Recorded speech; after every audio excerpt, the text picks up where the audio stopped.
혹시 여러분은 밤이 깊어질 때 무릎을 꿇고 기도하면서 이런 생각을 해본 적이 있으십니까? 내 기도가 정말 하나님께 닿고 있는 걸까? 이렇게 애타게 기도해도 문제들이 계속 나타나고 인생의 무게가 자꾸 무거워지는 느낌이 드실 때 말입니다.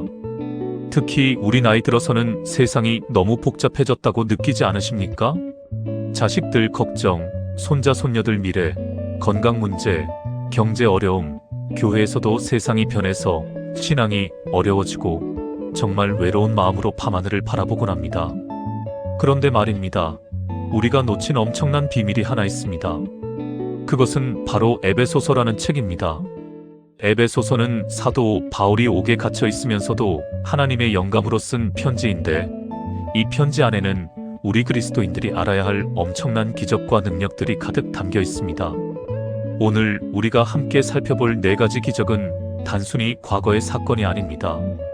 지금 이 순간 우리가 에베소서를 붙들고 말씀 위에 선다면 일어날 수 있는 기적들입니다. 믿음의 가족들, 정말 그렇지 않으십니까? 오늘 이 4가지 기적을 통해서 여러분의 인생이 달라지는 경험을 하시길 간절히 기도합니다. 그러면 첫 번째 기적부터 함께 나누어 보겠습니다. 첫 번째로 에베소서를 붙들면 일어나는 첫 번째 기적은 바로 우리의 영적 눈이 밝혀진다는 것입니다. 사랑하는 성도님들, 우리가 살면서 가장 큰 문제가 뭘까요? 그것은 우리가 보지 못한다는 것입니다. 육체의 눈으로는 보이지만 영적인 눈으로는 보지 못합니다. 그래서 세상의 소식에 흔들리고 주변 사람들의 말에 상처를 받고 부정적인 뉴스에 짓눌리고 맙니다. 에베소서 1장 18절에서 사도 바울은 이렇게 말합니다. 너희 마음의 눈이 밝혀져서 하나님의 부르심의 소망이 무엇이며 성도 중에서 그 기업의 영광이 얼마나 되는지를 알 수 있기를 원한다고 했습니다. 에베소서 1장 18절. 여기서 말하는 마음의 눈이란 무엇입니까? 그것은 우리의 영적 깨달음을 말합니다. 우리가 에베소서의 말씀을 묵상하고 기도하면서 붙들 때 하나님이 우리의 영적 눈을 열어주신다는 뜻입니다. 구체적으로 이게 무엇인가 하면 말입니다. 지금까지 여러분이 어둠 속에서 헤매던 인생의 목표가 갑자기 선명하게 보이는 것입니다. 예를 들어보겠습니다. 김권사님이라는 분이 있었습니다.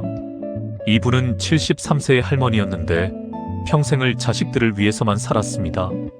남편이 일찍 떠났고 혼자 자식들 교육에 손자 손녀 양육에 모든 것을 바쳤습니다.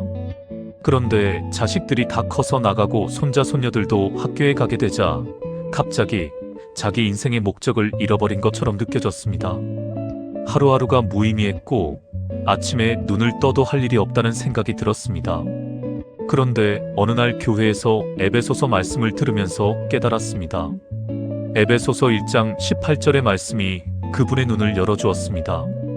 자신이 단순히 자식들과 손자 손녀들을 위한 도구가 아니라 하나님이 세상을 위해서 부르신 한 명의 귀한 사람이라는 것을 깨달았습니다.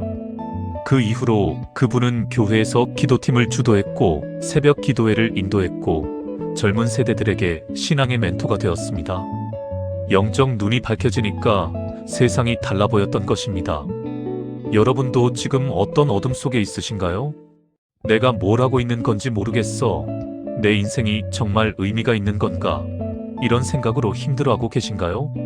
그렇다면 에베소서 1장 18절을 붙들고 기도해 보세요. 마음의 눈이 밝혀질 것입니다.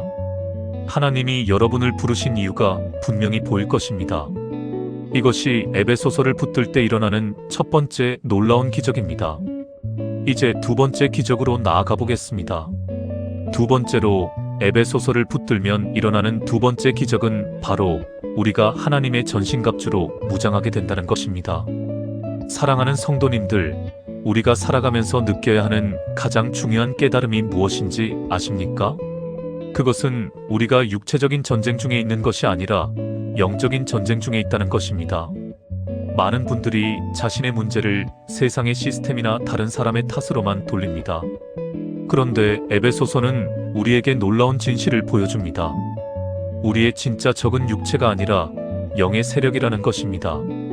에베소서 6장 12절에서 사도 바울은 이렇게 말합니다. 우리의 씨름은 혈과 육을 대상하는 것이 아니라 정사와 권세와 이 어둠의 세상 주관자들과 하늘에 있는 악의 영들을 대상함이라고 했습니다. 에베소서 6장 12절 그리고 에베소서 6장 14절부터 18절까지에서는 우리가 어떻게 영적 전쟁에서 승리할 수 있는지 알려줍니다. 진리의 허리띠로 여러분의 허리를 동이고 의의 흉배로 가슴을 보호하고 평안의 복음이 준비한 것으로 발에 신고 모든 것 위에 믿음의 방패를 가지고 구원의 투구를 쓰고 성령의 검 곧 하나님의 말씀을 가지세요. 에베소서 6장 14절 18절 여러분, 이것이 얼마나 놀라운 말씀인지 아십니까? 우리에게 필요한 모든 무기가 다 준비되어 있다는 뜻입니다. 우리가 해야 할 일은 그저 그 무기를 입고 무장하는 것뿐입니다. 구체적으로 이것이 무엇인가 하면 말입니다. 매일 아침 깨어날 때 하나님의 전신갑주로 자신을 무장하는 기도를 하는 것입니다. 예를 들어보겠습니다. 박 목사님이라는 분이 있었습니다. 이분은 목사이지만 인생이 정말 힘들었습니다. 교회가 분열되고 교단 문제로 고통받고 그리고 가족 문제도 많았습니다. 심지어 교회의 일부 성도들로부터 명예훼손을 당하기도 했습니다.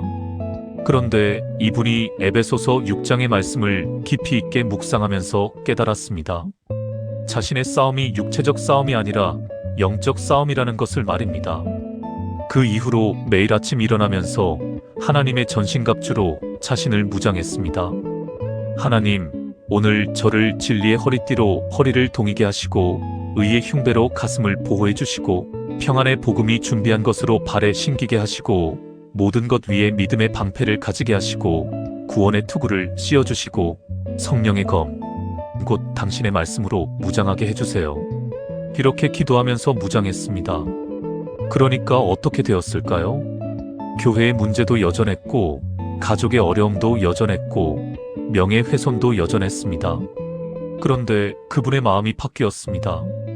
왜냐하면 이 모든 것들이 자신을 넘어뜨리기 위한 것이 아니라 자신을 성숙하게 하기 위한 영적 전쟁이라는 것을 깨달았기 때문입니다. 그러니까 두려움이 사라졌습니다. 낙담이 사라졌습니다. 절망이 사라졌습니다. 대신에 영적 권위감이 생겼습니다. 그리고 그 권위감이 자신의 모든 관계를 바꾸어 놓았습니다. 여러분도 지금 어떤 싸움 중에 있으신가요? 일에서의 갈등, 가정에서의 어려움, 건강의 문제, 경제의 곤란, 모두 다 실은 영적 전쟁입니다. 그렇다면 에베소서 6장의 말씀을 붙들고 매일 아침 하나님의 전신갑주로 자신을 무장하세요. 당신은 약한 존재가 아닙니다. 당신은 하나님의 전신갑주로 무장한 강한 군사입니다. 이것이 에베소서를 붙들 때 일어나는 두 번째 놀라운 기적입니다. 이제 세 번째 기적으로 나아가 보겠습니다. 세 번째로 에베소서를 붙들면 일어나는 세 번째 기적은 바로 우리가 그리스도 안에서 완전함을 이루게 된다는 것입니다. 사랑하는 성도님들, 우리가 살면서 가장 큰 고통이 무엇인가요? 그것은 자신의 부족함을 깨닫는 것입니다. 나는 충분하지 못해. 나는 부족해. 내가 뭘 잘하는 게 있어? 내가 누구에게 도움이 될 수 있어? 이런 생각들이 밤이 깊을수록 찾아와서 마음을 짓누릅니다. 특히 우리 나이 들어서는 자기가 한 일들을 돌아보면서 후회하곤 합니다. 내가 그때 다르게 살았으면 좋았을 텐데, 내가 좀 더 열심히 했으면, 내가 자식들을 좀 더 잘 양육했으면, 이런 죄책감과 부족함의 감정이 자꾸 떠오릅니다. 그런데 에베소서는 우리에게 놀라운 기회를 전해줍니다.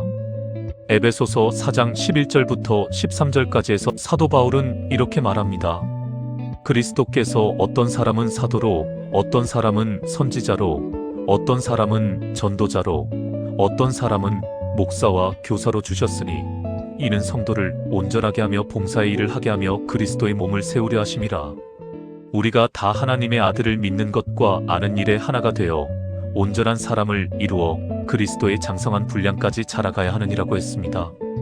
에베소서 4장 11절 13절. 여기서 말하는 온전함이란 무엇인가요? 그것은 우리가 완벽한 사람이 되는 것이 아닙니다.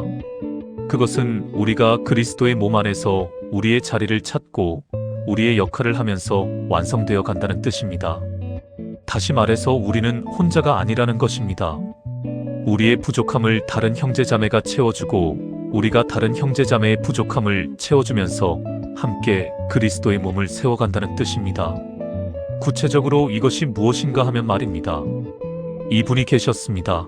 이름을 정할아버지라고 하겠습니다. 이분은 78세의 할아버지였는데 평생을 일만 했습니다. 회사에서 정년을 맞고 은퇴했을 때 이분은 깊은 우울증에 빠졌습니다. 자신의 인생이 끝났다고 느껴졌기 때문입니다. 더 이상 자신이 누군가에게 필요한 사람이 아니라고 생각했습니다. 건강도 쇠약해져서 일을 할 수 없게 되었고 자식들도 다 자라서 나가 있었습니다. 그런데 어느 날 교회의 권사님이 이 할아버지를 교회의 교육부에 청대했습니다. 할아버지, 저희 교회 아이들을 가르쳐 주실 수 있을까요? 처음에는 거절했습니다. 내가 뭘 잘 가르쳐? 그런데 권사님이 자꾸 청했습니다. 결국 이 할아버지는 아이들 교육을 맡게 되었습니다. 그리고 이 할아버지는 자신이 회사에서 배운 것들, 자신의 인생 경험, 자신의 신앙을 아이들에게 나누기 시작했습니다. 그러니까 어떻게 되었을까요? 아이들이 변했습니다. 부모들이 그 할아버지의 말씀에 아이들이 더 귀 기울인다고 말했습니다. 그리고 무엇보다 이 할아버지 자신이 변했습니다. 자신이 부족하지 않다는 것을 깨달았습니다. 아, 내가 해야 할 일이 남겨져 있구나. 내가 이 아이들을 위해 할 수 있는 역할이 있구나. 이렇게 깨달았을 때 그분의 인생이 다시 활기를 띠기 시작했습니다. 여러분도 지금 부족함으로 힘들어하고 계신가요? 내가 뭘 할 수 있어?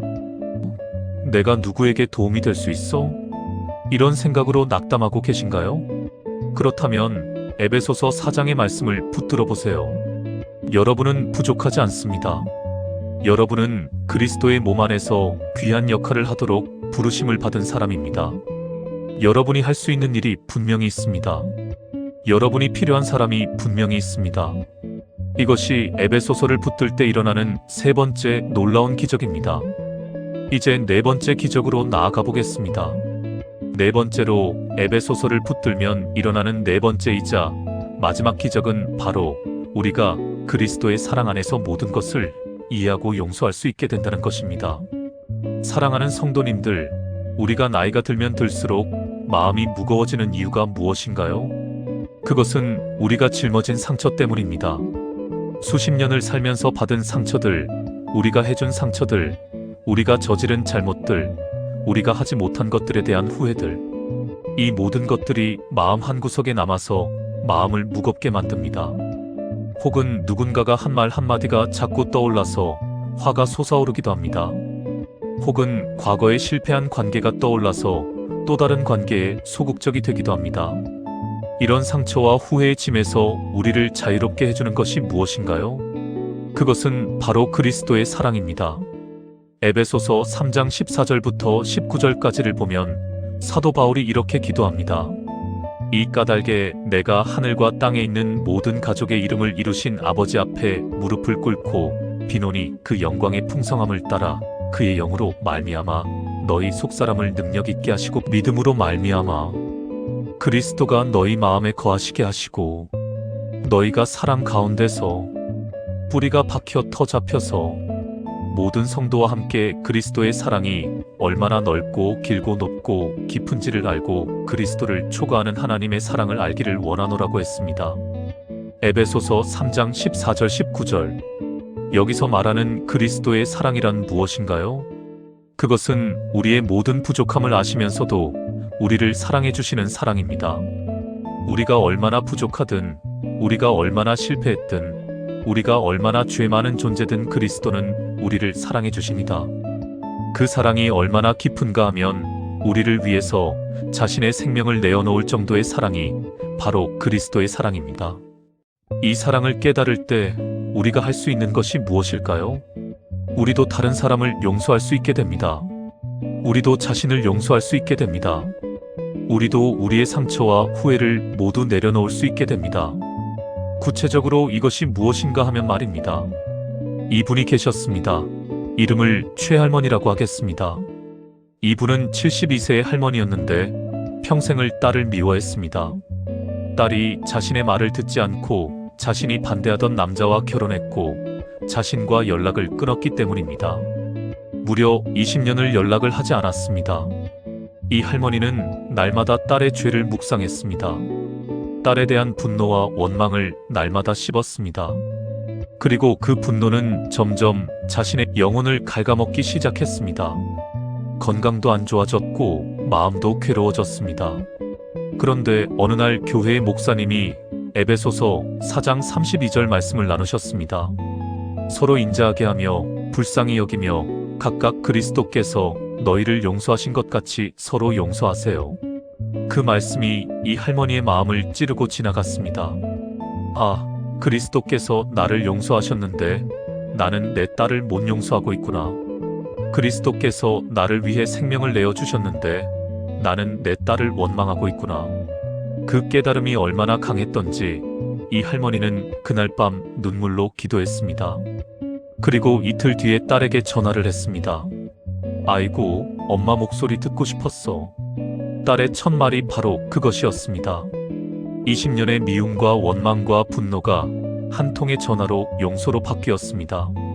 그 이후로 이 할머니와 딸은 정기적으로 만나기 시작했고 할머니는 손자 손녀들도 만나게 되었습니다. 그리고 무엇보다 이 할머니 자신이 변했습니다.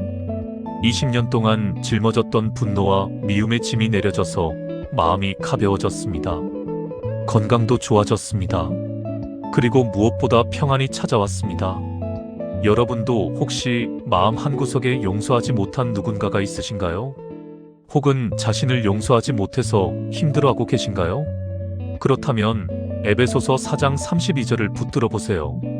그리스도께서 우리를 용서하신 것처럼 우리도 다른 사람을 용서해야 합니다. 그 용서 속에는 기적이 있습니다. 마음의 평안이 찾아옵니다. 관계가 회복됩니다. 영혼이 자유로워집니다. 이것이 에베소서를 붙들 때 일어나는 네 번째이자 마지막 놀라운 기적입니다. 사랑하는 성도님들, 우리가 오늘 함께 살펴본 네 가지 기적을 정리해 보겠습니다. 첫 번째, 에베소서를 붙들면 우리의 영적 눈이 밝혀집니다. 우리가 세상과 우리의 인생을 하나님의 관점에서 보게 됩니다. 두 번째, 에베소서를 붙들면 우리가 하나님의 전신갑주로 무장하게 됩니다. 우리의 싸움이 육체적 싸움이 아니라 영적 싸움임을 깨닫고 그 싸움에서 승리하게 됩니다. 세 번째, 에베소서를 붙들면 우리가 그리스도 안에서 완전함을 이루게 됩니다. 우리의 부족함 속에서 우리의 역할을 발견하고 그리스도의 몸 안에서 우리의 자리를 찾게 됩니다. 네 번째, 에베소서를 붙들면 우리가 그리스도의 사랑 안에서 모든 것을 이해하고 용서할 수 있게 됩니다. 분노와 미움의 짐에서 자유로워지고 진정한 평안을 누리게 됩니다. 믿음의 가족들, 이 네 가지 기적은 단순히 과거의 이야기가 아닙니다. 지금 이 순간에도 여러분의 인생에서 일어날 수 있는 기적들입니다. 에베소서를 붙들고 그 말씀 위에 서고 그 말씀을 우리의 삶에 적용할 때 이 기적들은 현실이 됩니다. 여러분 중에 혹시 지금 어둠 속에서 길을 잃고 있는 분이 영적 눈이 밝혀지기를 원하시는 분이 있으신가요? 그렇다면 에베소서 1장 18절을 붙들고 기도하세요. 여러분 중에 혹시 지금 영적 전쟁 중에 있으면서 두려워하고 낙담하고 있는 분이 있으신가요? 그렇다면 에베소서 6장의 전신갑주 말씀을 붙들고 매일 아침 그 갑주로 자신을 무장하세요. 여러분 중에 혹시 자신의 부족함 때문에 힘들어하고 있는 분이 있으신가요? 그렇다면 에베소서 4장의 말씀을 붙들고 그리스도의 몸 안에서 여러분의 역할을 발견하세요. 여러분 중에 혹시 과거의 상처와 미움으로 인해 마음이 무거운 분이 있으신가요? 그렇다면 에베소서 4장 32절의 용서의 말씀을 붙들고 그리스도의 사랑 안에서 용서하세요. 오늘 이 말씀을 들으신 모든 분들에게 이 네 가지 기적이 일어나기를 간절히 기도합니다. 영적 눈이 밝혀져서 여러분의 인생의 목표가 분명히 보이길 원합니다. 하나님의 전신갑주로 무장되어서 영적 전쟁에서 승리하기를 원합니다. 그리스도 안에서 여러분의 역할을 발견하고 그 역할 속에서 완전함을 이루기를 원합니다. 그리스도의 사랑 안에서 모든 것을 용서하고 진정한 평안을 누리기를 원합니다. 사랑하는 성도님들, 혹시 이 말씀이 여러분의 마음에 닿았다면 좋아요 버튼을 눌러주세요. 그리고 이 말씀을 필요로 하는 다른 분들과도 나누어 주세요. 댓글로 여러분의 간증을 나누어 주셔도 좋습니다. 여러분의 가정에 평안이 깃들길 원합니다. 여러분의 사업과 일터의 번영이 함께하길 원합니다. 여러분의 자식들과 손자 손녀들이 하나님의 은혜 가운데서 자라나길 원합니다. 그리고 무엇보다 여러분이 에베소서를 붙들면서 경험하게 될 4가지 기적 속에서 진정한 기쁨과 행복을 누리기를 원합니다. 이 모든 것을 예수 그리스도의 이름으로 축복합니다. 아멘. 주 예수 그리스도의 은혜와 하나님 아버지의 사랑과 성령의 교통하심이 여러분 모두에게 함께하기를 기도합니다.